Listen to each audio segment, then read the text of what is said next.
You know what Americans want? They want to make sure they want several things, and I think it's wonderfully American, the combination.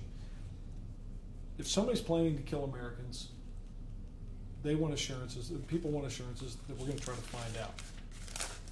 And if you've got a sense of urgency and somebody knows about an ongoing plot, we not only want to know about it, we want to stop it.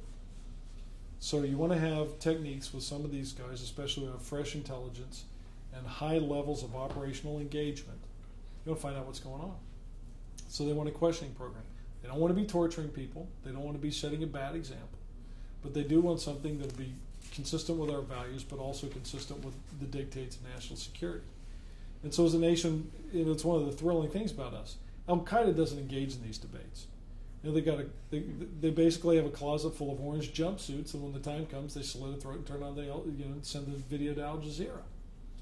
So I actually think that in an interesting and nice way, this reflects our national determination not to let terrorists beat us. And not merely not to let them beat us on the battlefield, but also not to let them beat us in terms of the things that define us as a nation, which is an incredible sense of determination to preserve and recognize human dignity.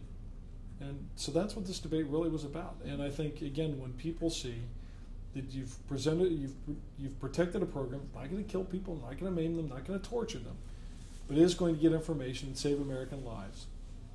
And at the same time, will bring them to justice so that families who lost loved ones on September 11, 2001 can have some closure.